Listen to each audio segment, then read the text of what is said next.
मित्रों राधे राधे। आपको मेरा प्रणाम।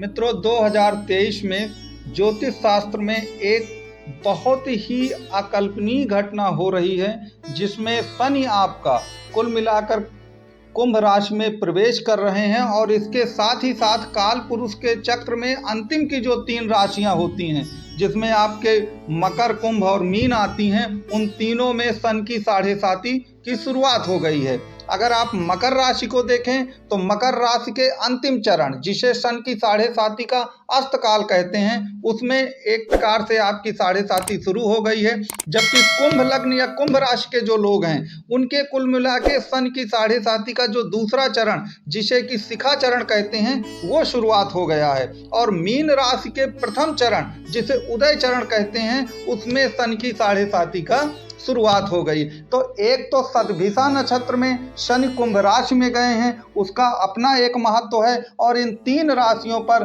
सन की 7.5 भी शुरू हो गई है।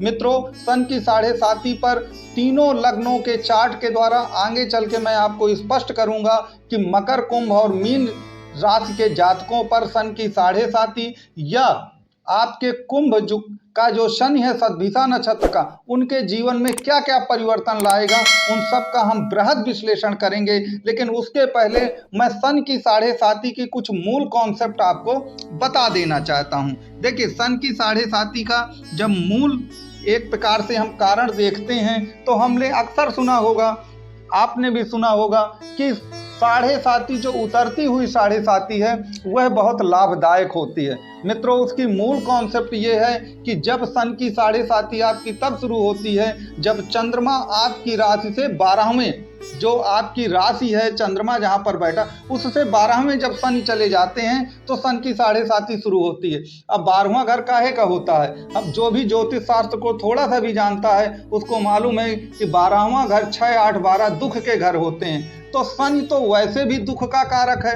और दुख के भाव में चला गया तो आप जान सकते हैं कि ये कितना पीड़ादायक हो सकता है। तो पहली कॉन्सेप्ट तो ये याद रखिए कि चूंकि शनि आपके दुख का कारक है और दुख के स्थानों पर ही जब जाएगा तो निश्चित तौर पर बहुत ज़्यादा कष्ट देगा। इसलिए जब शनि की 7.5 का उदय होता है तो ये बहुत कष्टकारक होता है। अब द्वितीय चरण क्यों कष्टकारक होता है? क्योंकि वह आपका केंद्र है, लग्न है, वहीं पर आपका चंद्रमा बैठा हुआ है। तो जब भी चंद्रमा के ऊपर से शनि गुजरता है तो आप जानते हैं कि चंद्रमा मन के सुख का कारक है और शनि मन के दुख का कारक है। तो जब मन के सुख से मन का दुख जुड़ जाएगा तो भीषण मानसिक तनाव और कष्ट, डिप्रेशन होता है। इसलिए 7.5 का दूसरा चरण और भी ज्यादा पीड़ादायक होता है, प्रथम चरण से भी ज्यादा। और तृतीय चरण इसलिए कुछ रिलीफ देकर जाता है कि जब वो चंद्रमा से जाकर के द्वितीय घर में चला, और द्वितीय घर हमारा समभाव है, ना ये बहुत अच्छा भाव है ना ये बहुत बुरा भाव है। इस प्रकार से मैंने आपको ये कॉन्सेप्ट थोड़ा समझाने की कोशिश की है। आगे के चार्ट पर चलिए अब हम विश्लेषण करते हैं, और उस विश्लेषण में मैं आपको और भी कॉन्सेप्ट बताऊंगा। और मकर लग्न के चार्ट के द्वारा, मकर लग्न, कुंभ और मीन के चार्ट के द्वारा मैं आपको ये सब समझाने की कोशिश करूंगा। तो आप वीडियो को अंतिम तक देखते रहें। जो भी नए दर्शक हैं वो वीडियो को लाइक, शेयर और सब्सक्राइब करना ना भूलें, यही मेरे आपसे निवेदन है। चलिए हम अपने वीडियो को अब शुरू करते हैं। यही नहीं, अभी और सुनिए। मित्रों, अब हम अपने क्रम को बढ़ाते हुए मकर लग्न या मकर राशि पर सन की 7.5 का क्या प्रभाव पड़ेगा उसके बारे में विश्लेषण करेंगे। अब जातक मुझसे ये प्रश्न करते हैं बार बार कि महोदय आप ये बताइए कि वास्तव में हम सन की 7.5 का विचार अपने चंद्र कुंडली से करें या लग्न कुंडली से करें। तो इसके बारे में भी मैं आपको कॉन्सेप्ट स्पष्ट किए दे रहा हूं। देखिए, लग्न कुंडली, चंद्र कुंडली और सूर्य कुंडली 3 प्रकार की कुंडलियां बनती हैं। कहने का तात्पर्य यह है कि अगर आपकी लग्न क्या है, लग्न आप स्वयं हैं, आपका शरीर है, आपका शारीरिक बल है, आपका स्वास्थ्य है। अगर आपकी लग्न मजबूत है तो आप शरीर से सब कुछ करने में सक्षम होंगे। अब चंद्र कुंडली क्या है कि अगर आपका चंद्रमा मजबूत है तो याद रखिए मन के हारे हार है और मन के जीते जीत है। चंद्रमा आपका मन है, और चूंकि सन की 7.5 का सबसे ज्यादा प्रभाव आपके मन पर पड़ता है। आप मन से निराश होते हैं, दुखी होते हैं, डिप्रेशन में जाते हैं। इसलिए मेरा कहना यह है कि सन की साढ़े साती का प्रभाव जो है आप लग्न से ज़्यादा कुल मिलाकर के चंद्र कुंडली से देखेंगे तो वो ज़्यादा अच्छा है। जैसा कि हम इस चार्ट को देख रहे हैं, मकर लग्न का ये चार्ट है और मकर लग्न के चार्ट पर जहाँ पर आपका चंद्रमा यदि लिखा है मकर राशि पर, तो वही आपकी मकर लग्न मान ली जाएगी वहाँ पर, चूंकि वहाँ पे चंद्रमा बैठा है तो वही आपकी राशि हो जाएगी। अब इस समय शनि आपके कहाँ चल रहे हैं? कुंभ पे चल रहे हैं, तो मकर से एक घर आगे चल रहे हैं, अर्थात उतरती हुई अस्तकाल वाली सन की साढ़े साती आपकी चल रही है। मूल कॉन्सेप्ट मैं आपको बता ही चुका हूं कि सन की साढ़े साती जब प्रथम चरण चालू होता है तो क्यों दुखदाई होती है, क्योंकि वो 12वें भाव पे होता है। अब 12वां भाव दुख का, अपव्यय का, हानि का, पराजय का ही होता है, इसलिए वो और भी ज़्यादा दुखदाई है। दूसरा चरण इसलिए खराब होता है क्योंकि वो चंद्रमा के साथ जाकर के शनि बैठ जाता है, और जब चंद्रमा के साथ शनि बैठता है तो चंद्रमा को पीड़ित करता है, जिससे आप मन से बेहद दुखी और लाचार अपने आप को महसूस करते हैं, और मन के हारे हार है, मन के जीते जीत है। इसलिए दूसरा चरण प्रथम चरण से भी ज़्यादा कठिन है। अब तीसरा चरण क्यों अच्छा है? देखिए, तीसरा चरण सबके लिए अच्छा नहीं है। मकर राशि वालों के लिए तो बहुत अच्छा है, लेकिन मान लीजिए कि आपकी मकर राशि ना हो कि मीन राशि होती तो क्या होता? यदि मीन राशि होती तो अगले घर में मेष राशि पड़ती। अब आप तो जानते हैं कि मेष में तो शनि नीच का होता है, इसलिए अंतिम चरण जो भी मीन राशि के लोग हैं उनके लिए कभी अच्छा नहीं होगा। अंतिम चरण वो और भी बुरा होगा। इसलिए जो ये कहा जाता है कि अंतिम चरण हमेशा अच्छा होता है, वो कॉन्सेप्ट सही नहीं है। मकर लग्न या मकर राशि वालों के लिए तो वो अच्छा है, लेकिन जो मीन राशि वाले हैं उनके लिए अच्छा नहीं होगा। मैंने आपको कॉन्सेप्ट सहित बताने की कोशिश की है। अब देखिए, जो भी मकर राशि के लोग हैं उनके अंतिम चरण पर अब एक प्रकार से आपके शनि आ गए हैं कुंभ में। यह जातक को जो भी उनकी अब तक पिछले 5 साल से जितनी भी दुख, बाधाएं, संघर्ष, धन की हानि, जो भी अपव्यय है, पराजय है, ऋण है, इन सब चीज़ों से उनको छुटकारा मिलने वाला है। और याद रखिए, शनि का काम यह है कि शनि न्यायाधीश कहे गए हैं। शनि आपको मार्गदर्शन दिखाते हैं कि आपने जो भी पुरानी गलतियां की थी पिछले समय में, जब आपका समय अच्छा था, तो अब उनका दंड मिल चुका है आपको। अब आप दंड पा करके निखर करके बिल्कुल सोने की तरह चमक करके आए हैं, और निश्चित तौर पे अब आपको उसका लाभ मिलना शुरू होगा। तो जो भी मकर राशि के लोग हैं, उतरती हुई सन की साढ़े साती 2023-24-25 में निश्चित तौर पर उनके लिए बेहद लाभकारी है, और यह उनके जीवन को निश्चित तौर पर सजा ले देगी, संवार देगी। मित्रों, अगर आप इस चार्ट को देखें तो मैंने राहु को लिखा है मेष राशि पर, चतुर्थ घर पे। याद रखिए, राहु इस समय चतुर्थ घर पे ही चल रहे हैं, मेष राशि पे। देखिए, चतुर्थ भाव मन की पीड़ा का ही एक प्रकार से भाव बन जाएगा अगर वहाँ पे राहु बैठ जाएंगे, क्योंकि इस भाव के कारक तो चंद्रमा है, चतुर्थ भाव के, ये मन का कारक का घर है। तो राहु का बैठना कोई अच्छी बात नहीं है। लेकिन अक्टूबर से यही राहु, अक्टूबर 2023 से यही राहु आपके मीन राशि में चले जाएंगे, अर्थात तीसरे घर में। तो याद रखिए, एक तो उतरती हुई साढ़े साती है, और जब ये मीन राशि में राहु जाएंगे तो ये आपके तृतीय भाव में चले जाएंगे, और जब ये तृतीय भाव में जाएंगे तो तृतीय का राहु बहुत अच्छा माना जाता है। तो याद रखिए, जो भी मकर राशि के लोग हैं उनके लिए अक्टूबर माह से बहुत ही अच्छा समय स्टार्ट हो जाएगा, और उनकी पुरानी जो भी मनोकामनाएं रही हैं, जो भी उनके दुख पीड़ा रहे हैं, उनसे उनको छुटकारा मिलेगा और उनको हर प्रकार का लाभ मिलना शुरू हो जाएगा। तो जो भी मकर राशि के लोग हैं उनके लिए कोई दिक्कत नहीं होगी। अब यहाँ पर एक कॉन्सेप्ट आप और सीख लीजिए तो आपको सन का साढ़े साती देखने में सब कुछ समझ में आ जाएगा। याद रखें, सन की साढ़े साती उन्हीं लोगों को ज़्यादा परेशान करती है जिनका चंद्रमा उनकी जन्म कुंडली में पीड़ित होता है, क्योंकि आपको मालूम है कि सन की साढ़े साती का विचार ही हम चंद्र राशि से करते हैं। तो अगर आपका चंद्रमा ही पीड़ित हो जाए जन्म कुंडली में, तो याद रखें उनके लिए भयंकर कष्टकारी होता है सन की साढ़े साती। अब चंद्रमा कैसे पीड़ित होगा? या तो चंद्रमा 6, 8, 12 में बैठा हो तो पीड़ित है। चंद्रमा यदि राहु के साथ बैठा है तो भी विषयोग बना रहा है, पीड़ित है। चंद्रमा अगर शनि के साथ बैठा है तो भी पीड़ित माना जाएगा, तो भी वो बुरा माना जाए। इसके सिवा चंद्रमा अगर पाप कर्तरी में फंस जाए, अर्थात चंद्रमा जहाँ पे बैठा है उसके एक घर आगे और एक घर पीछे पापक ग्रह बैठ जाएं तो भी चंद्रमा कमजोर हो जाएगा। और अगर चंद्रमा कमजोर है तो चाहे आप किसी भी राशि के क्यों ना हो, आपको निश्चित तौर पर सन की 7.5 में कष्ट उठाना पड़ेगा। भले ही आप मकर राशि या कुंभ राशि के ही क्यों ना हो, तब भी आपको निश्चित तौर पे कष्ट उठाना पड़ेगा। तो ये कॉन्सेप्ट आप पूरी याद रखिए, तभी जाकर के कुल मिलाकर के आपको सही सन की 7.5 का सही विश्लेषण आप कर पाएंगे। तो सन की 7.5 कुल मिलाकर वो आप कहने का मतलब ये है कि सन की 7.5 आपके लिए जो भी मकर राशि या के लोग हैं उनके लिए निश्चित तौर पर ये अच्छा शुभ शुरुआत है। और अक्टूबर से तो उनका समय बेहद अच्छा है। अब उनको करना क्या है, देखिए द्वितीय घर आँख का और वाणी का भी है, अब कुटुंबियों का भी है। तो अगर शनि वहाँ पर आए हैं तो आपको अपनी दाईं आँख का खास तौर से ख्याल रखना। अगर आपने आँखों पर जरा सा भी लापरवाही बरती तो आप आँखों का कोई भी रोग हो सकता है, आँखें खराब हो सकती हैं, इसका आपको ध्यान देना है। ये वाणी का घर है, तो अगर जब भी कभी शनि बैठता है तो वाणी कर्कश हो जाती है, जिससे कुटुंबियों से आपका मतभेद होना शुरू हो जाता है। तो आप अपनी वाणी पर जरूर कंट्रोल रखें। अगर आप वाणी पर कंट्रोल रखते हैं तो याद रखिए जो भी मकर राशि के लोग हैं उनके लिए कुल मिलाकर ये बहुत ही अच्छा समय है। उनको किसी भी तरह की कोई दिक्कत नहीं आएगी, ना उनको आर्थिक हानि होगी, ना उनका किसी से विवाद होगा। इस तरह करके उनके लिए किसी भी तरह की कोई दिक्कत नहीं आने वाली है। अब इसके लिए अगर मान लीजिए आप उपाय करना चाहते हैं तो आप जानते हैं कि शनि गरीबी और गरीबों में बसता है। तो जब आप किसी गरीब को सताते हैं तो आप मान लीजिए कि शनि को सता रहे हैं, और शनि को सताएंगे तो समय आने पे शनि आपको दंड भी देगा।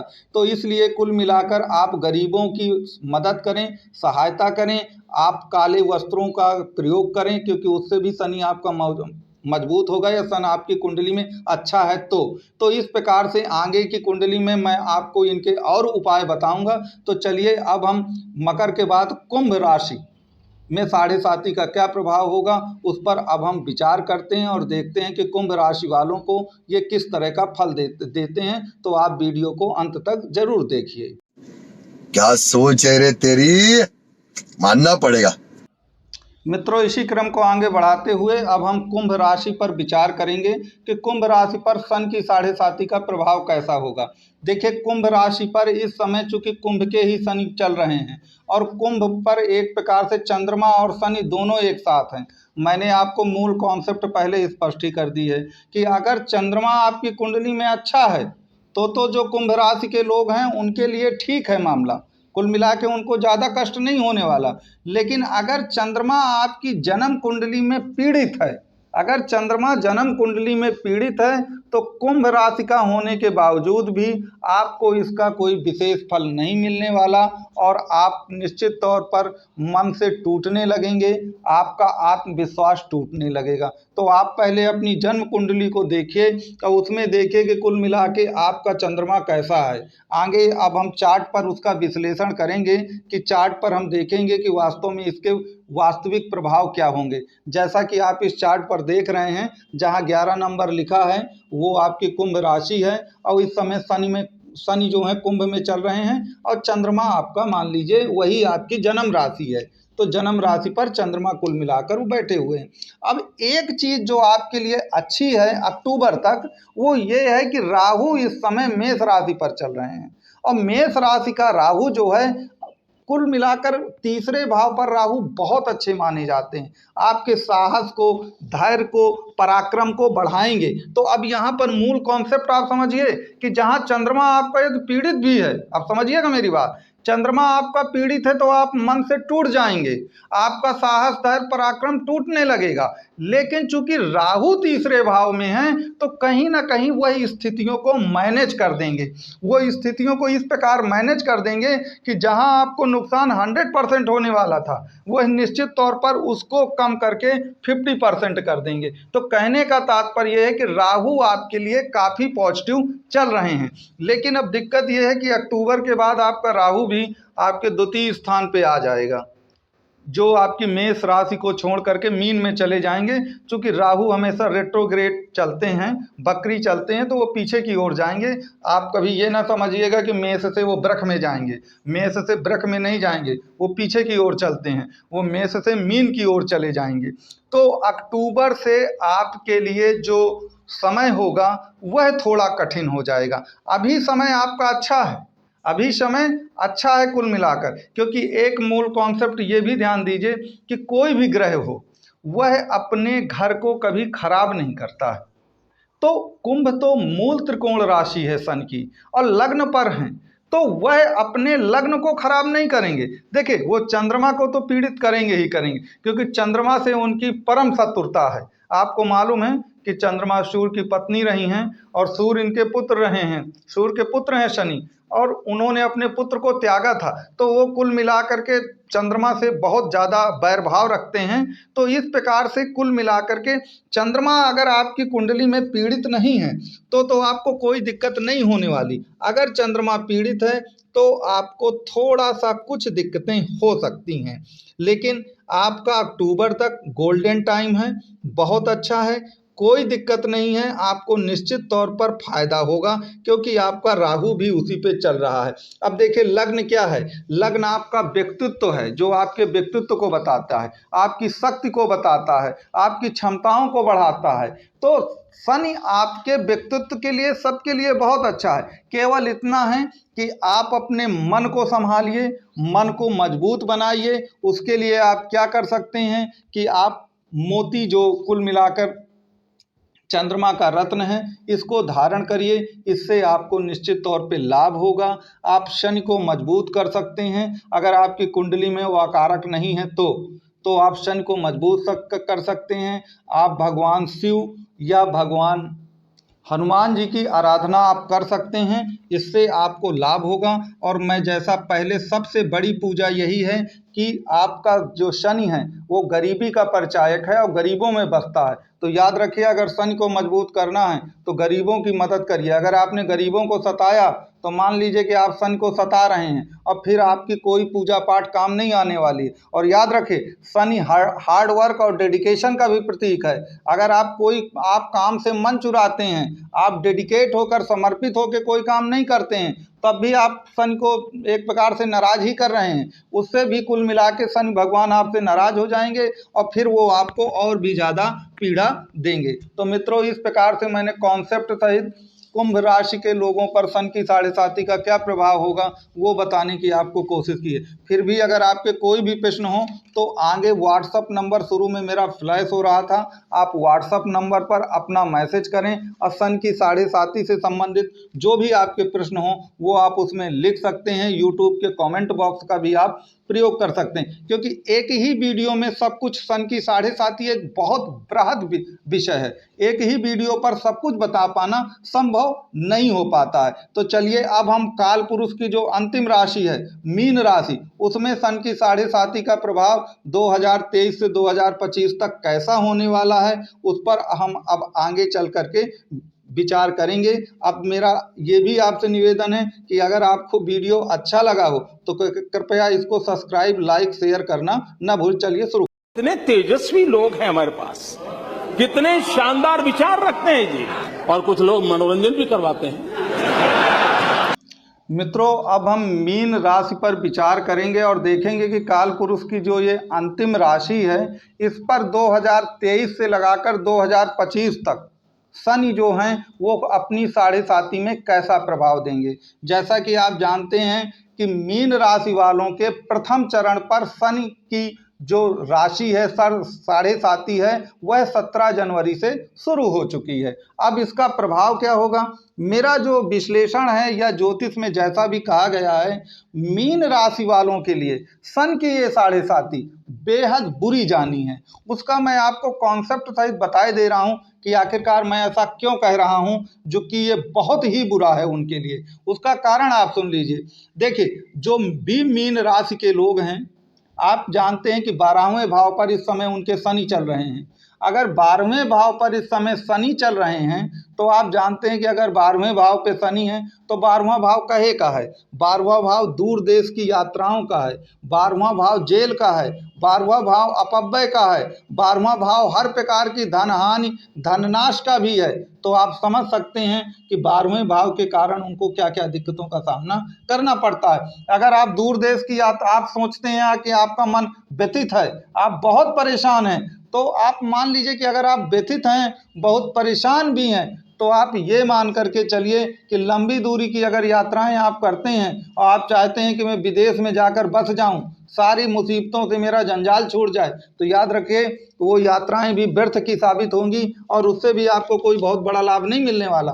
दूसरे नंबर पर आप ये याद रखिए कि ये जेल और अस्पताल का समय होता है। अगर आप अपने विरोधियों से उलझते हैं तो निश्चित तौर पर आप कोर्ट कचहरी के मामले में फंस जाएंगे और जेल जाने की संभावनाओं को बढ़ाता है। अब इसके सिवा अगर आप अपने स्वास्थ्य के प्रति थोड़ी सी भी लापरवाही बरतते हैं तो आपको अस्पताल की यात्रा करनी पड़ सकती है और आपको शारीरिक कष्ट हो सकता है। अब मैं इसको बहुत बुरा क्यों कह रहा हूँ, मैं उसका भी रीजन आपको बता दे रहा हूँ। देखिए, आपके इस समय जो राहु है ना, वो द्वितीय भाव पर चल रहे हैं। द्वितीय भाव का राहु धन के लिए कोई अच्छा नहीं माना जाता और अक्टूबर से ये मीन राशि में ही आ जाएंगे, तो अक्टूबर से ये चंद्रमा के साथ चले जाएंगे।